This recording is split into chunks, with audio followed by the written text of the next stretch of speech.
morning mga katrops. Panibagong araw at panibagong vlog na naman tayo. Ayan, palusong na tayo ng bukid. Bumili na tayo ng ulam. So bali lulusong ako ngayon para mag-spray nung halaman. Ayun naman, pag-spray natin hindi naman makaka-apekto yun. Gawa nung sa mga pagtitimpla naman ng gamot may mahina, may malakas. Hindi naman pare-parehas na malakas ang timpla. Baga sana, inaantabayanan ko lang din yung yung mga gulay.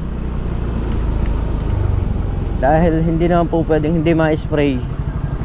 Dahil pag napasok ng maninira lalo tayo may hirapan, lalong walang kikitain.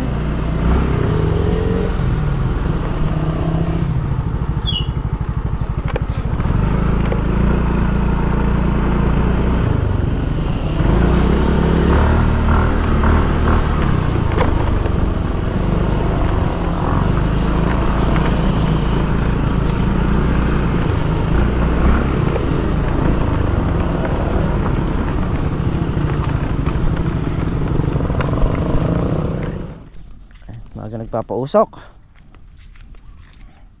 sinusunog yung mga baging na tinanggal dito sa sitaw. So yung sa may pagitan ng kalamansi saka ng talong, patay na yung damo.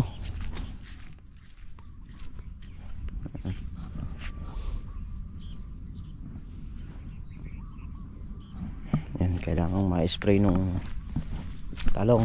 Ayan, may mga bagong tumutusok, mga bagong tusok. Ayan, ito nyo, naglalanta, mga bagong tusok yan.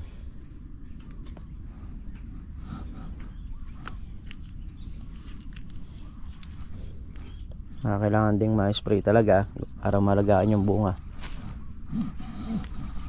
Sa talong lahat dadanasin mo presyo niyan, may mababa, may mataas. Sa tagal ng buhay niyan talagang lahat ng presyo ng talong ay aabutan natin.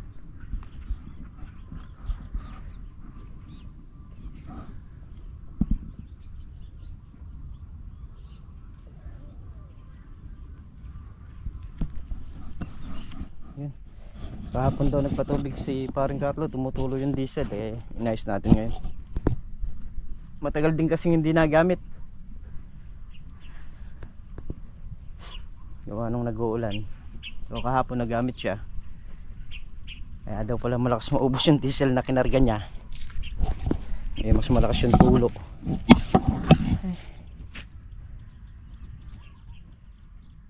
Kaya inayos natin ngayon. Yan. Pipitas sila ng upo. Tayo mag-spray tayo ng titimpla muna ako ng gamot sa drum at mag-spray tayo ng talong. Ang ating gamot na gagamitin para sa talong. Parang Carlo nag-spray na sa pagitan na yan, naagad na niya. Meron pa mga bagong na ilalabas dyan mga katrops. Yung mga kalamansi sanang ganito na lahat kaganda. Bagay halos karamihan naman kalamansi rito sa loob matataas na. Saka yung mga hindi nakatanim na kalamansi dito natin iuhulip yun. Meron kasing ilan dito na wala ring tanim, so hintayin lang nating malinis. Gaya nito, ayun, meron pala ito. Dito natin ihuhuli. So yun, nakapagtimpla na tayo ng gamot at ikakasan na lang natin yung makina rito para makapag-spray tayo. Ayan, spray natin yung mga talong. So yun, kahapon nga pala nakakuha rin ng 2 talim si Mansaga. So binayaran ko na rin to kagabi. Ayan, bali ito yung tatlo nyan para yung mga grass cutter bilis kasing maubos yung talim gawa nung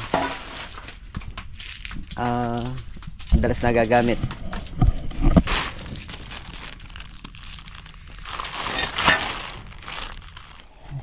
So yan, kakarga muna tayo ng gas.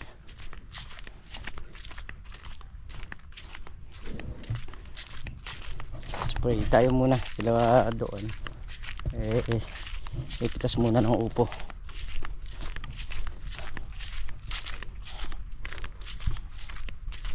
At yung mga magugulang na upo, yung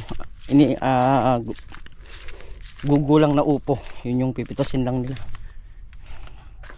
Parang hahalawin lang nang sa ganun hindi lang magsara yung upo.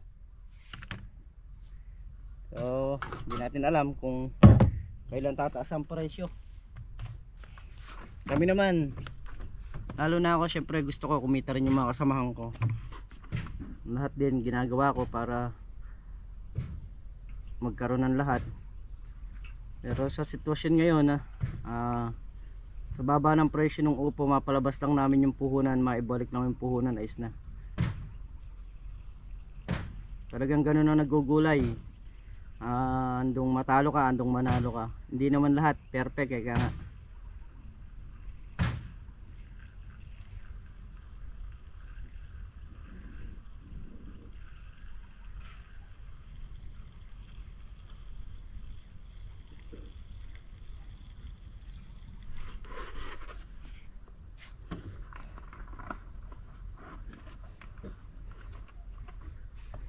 Ay, sa talong naman na yan. Ganda na rin naman yung presyo ng 30.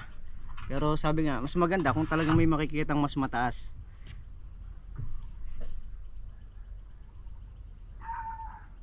Alang sa ngayon, halos yun lang yung lumalakad na presyo.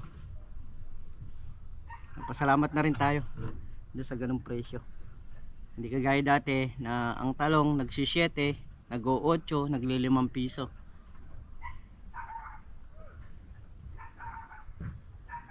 And so let's go. Start ko na yung makina. Nang makapag-start na rin tayo mag-spray. Muna tayo ng tubig. Pang walang dayos. Ha? Ano? Oh. Yung 200 bundle yung upo. Ano magagawa natin? So yun, tayo ay magpapatuloy na sa ating pag-i-spray.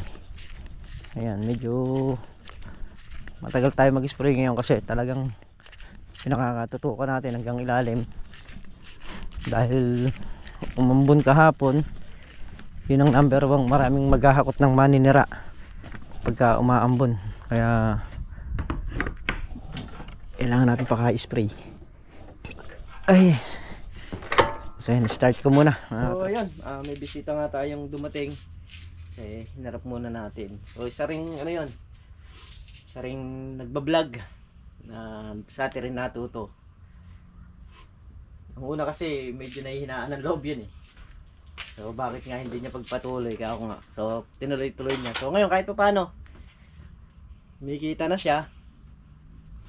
Hindi man ganun kalaki. Minsan sa loob ng 2 buwan, doon daw siya sumasahod. Pero at least kahit pa paano na turuan natin. So doon sa ganung bagay, okay na tayo doon. Naranasan nila yung naranasan natin. So papatuloy muna natin yung pag-spray natin sa talong. At ayun, sa upo umipitas pa sila. Ayan, maraming salamat nga po pala dun sa nag-avail ng upo natin na ipamimigay ngayon. Ayan, maraming salamat po sa inyo. Ayan, dami ng dami ng bulaklak ng upo sa aking bungang maliliit. Ayan, marami na rin nakasirit.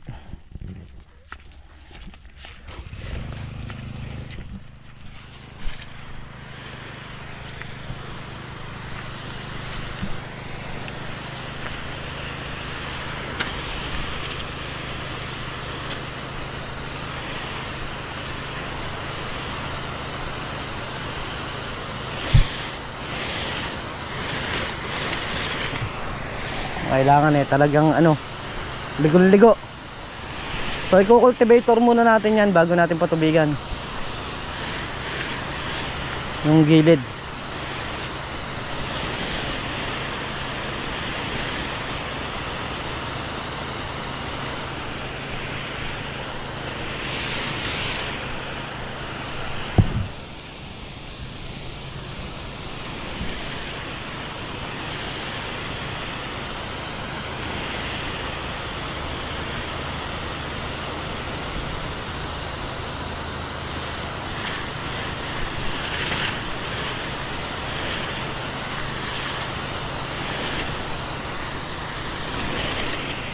Kailangan kasi halos na-spray talaga ng buo para yung kabilaan niya. So pag tinira natin dyan, titirahin natin dito, titirahin natin dito, titirahin natin doon, para yung isang dayos niya hindi lang isang beses madadaanan, dalawang beses yung kaparaanan ng spray.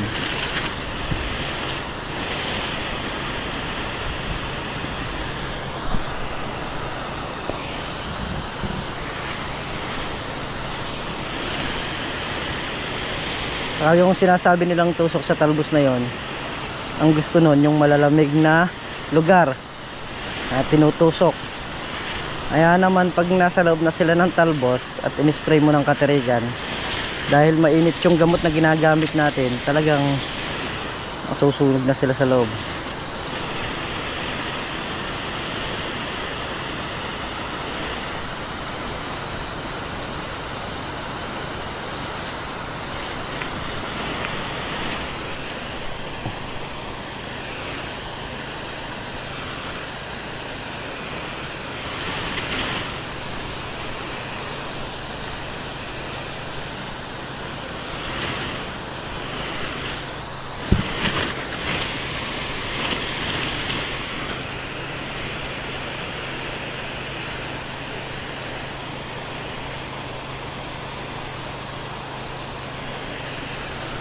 Ayan.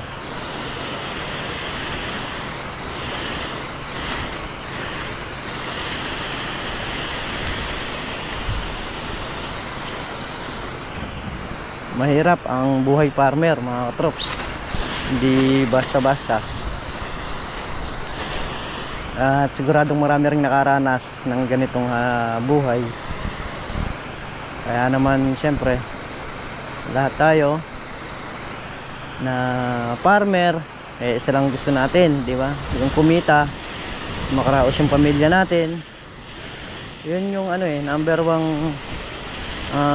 ako ng farmer mahal ang gulay, kumita. Kasi sa paggugulay naman, pag nagtanim ka, may aanihin ka, hindi mo lang sigurado kung matatapat ka sa presyo. Sabi nga nila, pag gugulay parang sugal yan. Sa gulay naman talagang ang pinakatalo mo dyan yung pagod, yung mapapagod ka. Pero sa gastos naman kahit pa paano maibabalik. So kami naman na nakikipagtrabaho, siyempre gusto namin kumita. Kaya gusto namin laging maraming bunga para marami kaming inaani. Ang mahirap lang pagdating sa presyohan, napakababa. Kaya doon kami nagda-down, parang nawawala kami sa sa align, yung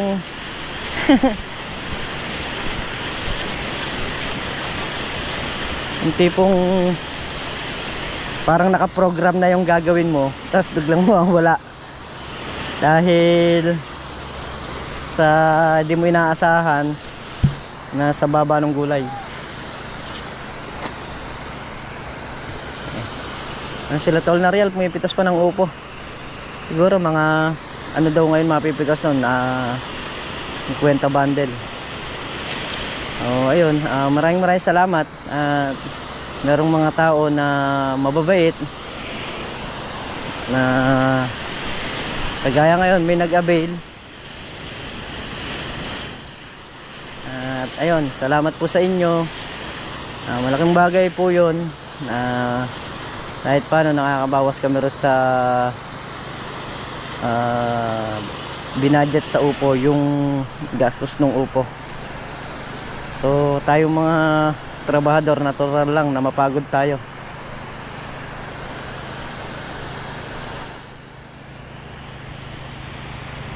Para kumita. Ha? So yun mga trops, wala tayong kulong. Kunin ko lang sandali yung L3 para maisa kayo mga upron, baka mamaya malaga bagay kainaman nun, luto na, inabot sa kanila. Malayo yung hakutan, baka hindi pumasok ngayon kaya wala tayong kulong-kulong na gamit. Ayun yung upo mga trops. Kukutin na namin. Yan.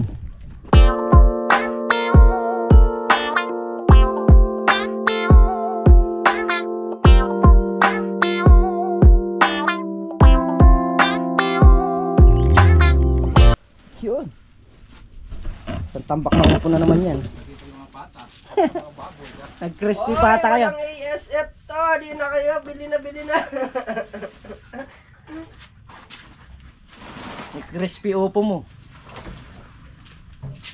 Pwede ka lang ilitsyon. Papakain tayo ng ano dito. Sa buong barangay. Iwas cholesterol. Yan yung ano, yan yung nakaka-high blood. Hindi ka ma-high blood pagka ganyan ang presyo. Ganyan karami pinipitas, no? Tapos ganyan pa inuulam mo. Araw-araw high blood ka dyan. Umama sa bunga. Di ba papatagal na yung ano ang blood dyan?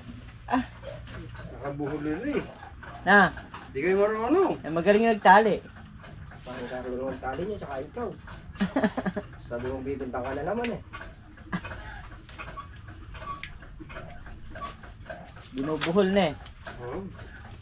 Hindi nga sila marunong pag gagan. Dami. So yan, may nag-avail po niyan ng 1,500 pesos. Kaya natin ipamimigay po lahat yan. Mabubuhay na naman ang So, channel. Pasisingawin lang po para hindi malaga sa sako. Kasi malalaga po yan pag hindi Man, ibinuhos. pumunta ako sa Manabela na eh. Pakitulak mo na eh. Papagurin mo pa, huwag ka na pumunta. Kaya naman din, nakaharang eh. Pagkasalan-salang sa loob. Kasi pagkahugas niyan sa lansan, Oh, no? dito ka. Dito yung planggana. Station mo. Ay, kayo doon ka. Hmm? Pakibukas yung ano dito, yung aircon. Sa pinaparati ng sako. Yung bintana nga. Okay, may goma na. Mainit. Sa diesel lang, abunado ka pa dyan. Yung bintana nga, aming aircon. Ayan, buksan mo yung bintana. Ang laps na lang. Ay, kahirap.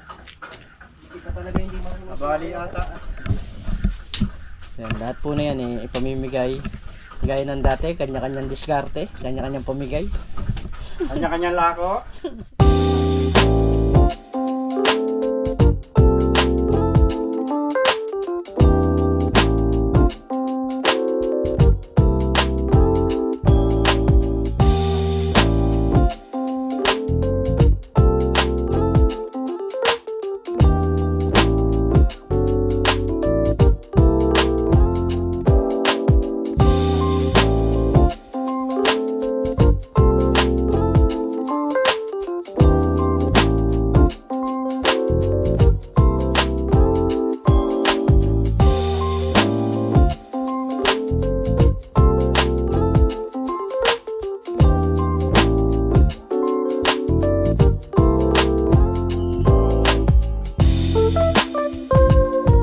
Kumuha tayo ng hindi atin ha. So ayan, bali konti na lang. At ayun, nasa loob ng L3 isang isang salansan. Ilang bundle na tong?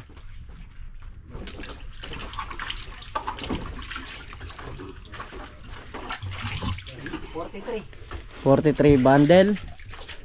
Oh, 44, 45, 46, 40. Mga 48 bundle. Ah, meron pa nga pala dun, isang sako. Meron pa ron. Sa sako. Oo. Kasi sa ako lang. Oo. Hindi ka. Doon binaba ka nyo yung Mga 5 bundle yun eh, isang sako. 44. Ayan, konti na lang. So, syempre, bago pamigay, kailangan mo ng hugasan. Baka mamaya may ASF. Oo. Lalo na may mga baltik-baltik na, tinatanggal na namin. Hindi na namin sinasama ron. Baka manghawa eh. Saka para makaswelo naman yung bibigyan, nakahugas na. Babalatan na lang. O kaya, piprito na lang. Crispy pata. Sarap dito, Juan. Itsong kawali. Adobong ginisa. Masarap niyan, kape. Masarap niyan, kumain na tayo pag nangyari yan. Kumain pala. Oo. Oo. Ano? Isang pagod. isang pagod pero sa presyo hindi sapat. Kung sa bayar natin ibibigay yan. Buti na lang meron tayong mga viewers na mga nag-a-avail. So kahit pa paano bawas sa gastos, kumita man lang ng konti. So hindi naman hangad namin dito, konti lang. Gusto nga namin kumita kami ng malaki, kaya lang talagang wala kami magagawa dahil yung presyo nga ng gulay ganun lang. Ayan, mamaya at makikita natin yung faktura nung talong. Ayun, talong lang kasi yung nakaraan natin na 3 bundle na good saka kalahating segunda. Kahit gusto mo man. Kaya muna tayo mga Kahit paps. gusto mo man, di ko gagawin. Puta, dami na yan. Ay, kumain muna tayo. Ayan. Naka 55 bundle. Naupo. So kahit pa paano doon sa pagkaka-avail is na 3 pa naman ang naging presyo. Diba? Ayan, kaya maraming salamat dun sa nag-avail. Ayan, sa susunod na pitas natin. Sa susunod na pitas ba natin? Yung may mag-avail? Ano bang araw ngayon? Huwebes? Ay, Miyerkules, Huwebes, sa Biyernes. So sa Makalawa. Sa Makalawa mga katraps, merong bibisita rito. At yun nga, yung mag-a-avail nung gulay na talong saka upo. Ayan, so abangan nyo na lang po sa kanya-kanyang YouTube channel. Kami po'y kakain muna. Alauna na po ng tanghali. So Makalawa, pitas tayo ng talong. Ganda naman yung bunga ng mga talong makikinis, you know? So yan kasi yan. Ayan yung mga yan. Pag kami nakita natin may tusok na, pwede na nating tanggalin yung mga natama na sa loob.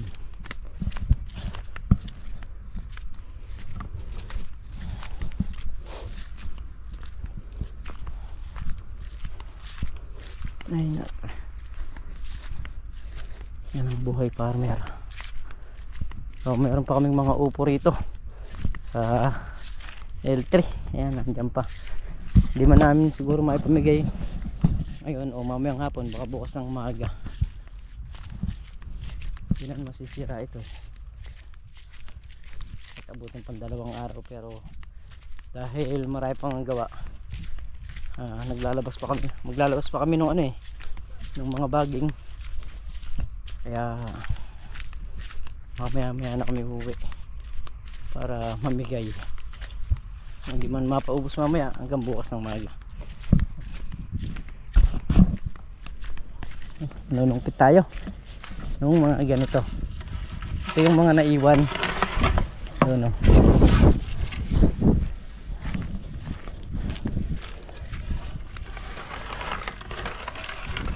ayan. Madali na kasi tanggalin yan pagka na siya, yung tuyo na. Kailangan lang nito pataas. Kasi nung binabakrasan yan, mahihirapan ka dyan pagka sa baba mo kinuha yan. Kaya yan tinitira talaga namin para sinusungkit pataas. Yan, ganyan yung ginagawa namin dyan. Mas mabilis tanggalin.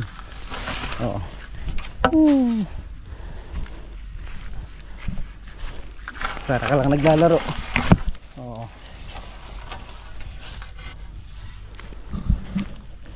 Sila naglalabas sila. Ayun, nagsisiga naman dito, sinisiga naman dito sa may gilid. So nagdala tayo rito para pampausok din sa mga halaman na yan. Meron din sunong si paring Carlo para nga mausukan yung mga halaman natin dito paghapon. Gawin na yung pampausok dito.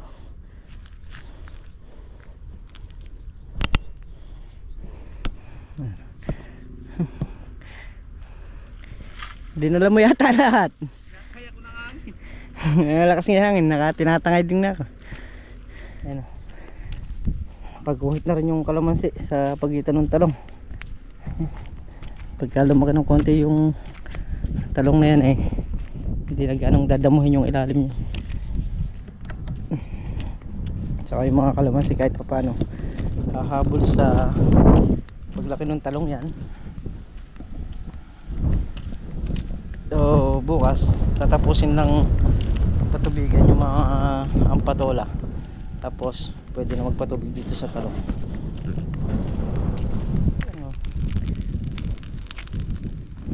Dadapa ayos.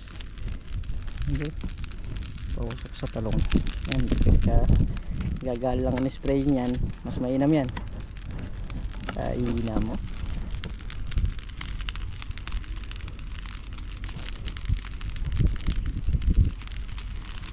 Saka doon, ayun yung isa na doon, mausok doon.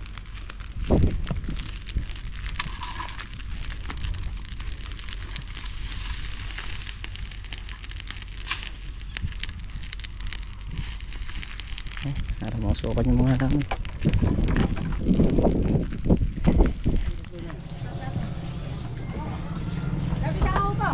Okay, ayan, baba mo dyan, ayan, tatlo.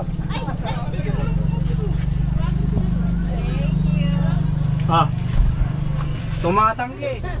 Alin? Sige, baba mo dyan. Hindi, dyan na. Baba mo dyan, lahat mamaya nung dadaan mamaya dyan. Tapos doon sa inyo, maglalagay ko sa'yo. Tapos maglalagay ako sa may tapat ng bahay. Pag nakalampas dito, pwedeng kumuha ron. Magtatapat ka rin doon. Oo. Sige. Be. Alin? Nasawag na mga 12 pirasong sardinas. Sarneto. Alaga. Ay, ayan na pala. Plastic. Yun ang ganda niya. Nag-plastic. Mabibit ka din. Sardinas. So yun mga katraps, dito na nga tayo sa bahay at marami pa rin ng upo na nandun kala Tol Nariel saka dito sa bahay. Ayan. So meron pa ron sa sasakyan, hindi man maubos ngayon to, bukas ipagpapatuloy natin na ipamimigay sa mga tao. Ayan. So yun, muli mga katraps, hanggang dito na lamang natin simpleng video at lubos po akong kapasalamat sa lahat po na nagtitiwala at naniniwala sa channel natin. Ayan, mag-iingat po kayo palagi. Saan po kayo naroon. Thank you po sa inyong lahat. Bye-bye po.